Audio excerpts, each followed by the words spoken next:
ಸಂಜೀವ್ ಸಂತಸದಲ್ಲಿ ತೇಲಾಡುತ್ತಾ ಗೀತಾಳನ್ನೇ ನೋಡುತ್ತಾ ನಿಲ್ಲುತ್ತಾನೆ. ಗೀತಾಳು ಸಹ ಸಂಜೀವ್ನನ್ನೇ ನೋಡುತ್ತಾ ನಿಲ್ಲುತ್ತಾಳೆ. ಸ್ವಲ್ಪ ಸಮಯ ಸ್ವರ್ಗದಲ್ಲಿ ಇರುವೆವೇನೋ ಎನ್ನುವಂತೆ ಹಾಗೆ ನಿಲ್ಲುತ್ತಾರೆ. ಅಷ್ಟರಲ್ಲೇ ಸುಮಿತ್ರಾ ಹೀಗೆ ಹೇಳುತ್ತಾಳೆ. ಸುಮಿತ್ರ: ಗೀತಾ, ನಿನಗಿದು ತಿಳಿಯದು. ಮೊದಲು ಇಲ್ಲಿಂದ ಹೊರಡು. ಹೀಗೆಲ್ಲ ಮನೆ ಬಿಟ್ಟು ಬರಕೂಡದು. ಗೀತಾ: ಇಲ್ಲ ಅತ್ತೆ, ನಾನು ಹೋಗುವುದಿಲ್ಲ. ನಾನು ಇಲ್ಲೇ ಇರುತ್ತೇನೆ. ದಯಮಾಡಿ ನನ್ನನ್ನು ಅಲ್ಲಿಗೆ ಕಳಿಸಬೇಡಿ. ಜೋಗಪ್ಪ: ಇಲ್ಲ ತಾಯಿ, ನೀನು ಹೀಗೆ ಬರುವುದು ತಪ್ಪು. ಮನೆಗೆ ಹೋಗು. ಗೀತಾ: ನಾನು ಮನೆಗೆ ಹೋದರೆ ನನ್ನ ತಂದೆ ನನ್ನನ್ನು ಬೇರೆಯವರೊಡನೆ ಮದುವೆ ಮಾಡುತ್ತಾರೆ.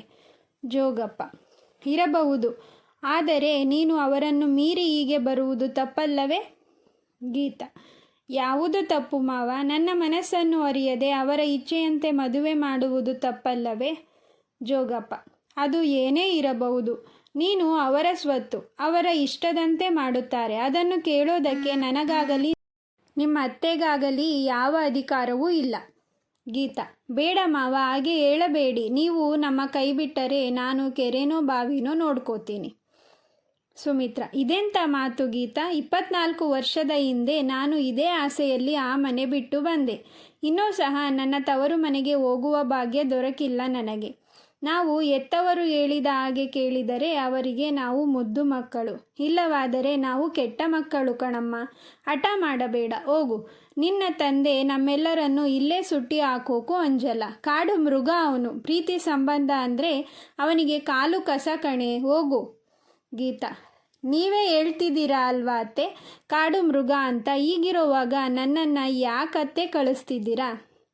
ಸುಮಿತ್ರ: ನಮಗೆ ನಿಮ್ಮ ಅಪ್ಪನ ಎದುರಾಕೊಂಡು ಬದುಕೋ ಶಕ್ತಿ ಆಗಲಿ ಧೈರ್ಯ ಆಗಲಿ ಇಲ್ಲ ಗೀತಾ. ಸಂಜೀವ್ ಇದೆಲ್ಲವನ್ನು ನೋಡುತ್ತಾ ಹಾಗೇ ನಿಂತ. ಛೇ, ನನ್ನ ಪ್ರೀತಿ ನನ್ನ ಕಣ್ಣೆದುರೇ ನಿಂತು ನನ್ನನ್ನು ಸೇರಲು ಆತೊರೆಯುವಾಗ ಅದನ್ನು ದಕ್ಕಿಸಿಕೊಳ್ಳಲಾಗದ ನಾನೆಂಥ ಪಾಪಿ ಎಂದುಕೊಳ್ಳುತ್ತಾ ಹೀಗೆನ್ನುತ್ತಾನೆ. ಸಂಜೀವ್: ಅಮ್ಮ, ನೀನು ಸುಮ್ಮನಿರು. ಇದಕ್ಕೆಲ್ಲ ನಾನು ಪರಿಹಾರ ಕೊಡುತ್ತೇನೆ. ಜನ ನಾವು ಬಗ್ಗುತ್ತಾ ಹೋದಷ್ಟು ನಮ್ಮನ್ನು ತುಳಿಯುತ್ತಾರೆ. ನನಗೆ ಗೀತಾ ಎಂದರೆ ಪ್ರಾಣ. ನಾನು ಮದುವೆ ಆದರೆ ಅವಳನ್ನೇ, ಇಲ್ಲವಾದರೆ ಈ ಜೀವನವೇ ಬೇಡ ನನಗೆ. ಸುಮಿತ್ರಾ ಮತ್ತು ಜೋಗಪ್ಪನಿಗೆ ಏನು ಹೇಳುವುದು ತಿಳಿಯದಾಯಿತು. ಬೇಸರದಲ್ಲಿ ಅಲ್ಲೇ ಸೋಫಾ ಮೇಲೆ ಕುಳಿತರು. ಗೀತಾಳ ಸಂಭ್ರಮಕ್ಕೆ ಪಾರವೇ ಇರಲಿಲ್ಲ. ಮಾವನ ಬಳಿ ನಡೆದು ಲವ್ ಯು ಮಾವ ಅಂತ ಹೇಳಿ ರೂಮ್ ಒಳಗಡೆ ಹೆಜ್ಜೆ ಇಡುತ್ತಿರುತ್ತಾಳೆ. ಅಷ್ಟರಲ್ಲೇ ಸಂಜೀವ್ ಅವಳ ಕೈ ಹಿಡಿದು ಅವಳನ್ನು ಎಳೆದು ತನ್ನ ಬಳಿ ನಿಲ್ಲಿಸಿಕೊಳ್ಳುತ್ತಾನೆ. ಸಂಜೀವ್: ಏನು ಮೇಡಮ್, ಇವಾಗ ಖುಷಿನಾ? ಇಷ್ಟು ದಿನ ಯಾಕೆ ದೂರ ಓಡ್ತಿದ್ದೆ ಮತ್ತೆ? ಗೀತಾ: ಎಷ್ಟೇ ಆದರೂ ನಾನು ಹುಡುಗಿ, ನನಗೆ ನಾಚಿಕೆ ಇರಲ್ವಾ ಮಾವ? ಸಂಜೀವ್: ಓಹೋ, ಇವಾಗ ಎಲ್ಲೋ ಇತ್ತು ನಾಚಿಕೆ. ಐ ಲವ್ ಯು ಟೂ ಕಣೆ ಎಂದು ಅವಳನ್ನು ಹಾಗೆ ತನ್ನ ಎದೆಯ ಮೇಲೆ ಒರಗಿಸಿಕೊಳ್ಳುತ್ತಾನೆ. ಅಷ್ಟರಲ್ಲೇ ಪಕ್ಕದ ಮನೆಯವರು ಮನೆಗೆ ಬರುತ್ತಾರೆ. ಗೀತಾ ಅವರು ಬರುವ ಸದ್ದು ಕೇಳಿದ ತಕ್ಷಣ ತನ್ನ ಮಾವನನ್ನು ಎಳೆದುಕೊಂಡು ರೂಮ್ ಒಳಗಡೆ ಹೋಗಿ ಬಚ್ಚಿಟ್ಟುಕೊಳ್ಳುತ್ತಾಳೆ. ಪಕ್ಕದ ಮನೆಯವರು ಬಂದು, ಸುಮಿತ್ರಾ, ನೀನು ಯಾಕೆ ಹೀಗೆ ಕುಳಿತಿದ್ದೀಯಾ? ವಿಷಯ ತಿಳಿಯಿತಾ? ನಿನ್ನ ಅಣ್ಣನ ಮಗಳು ಮನೆ ಬಿಟ್ಟು ಹೋಗಿದ್ದಾಳಂತೆ.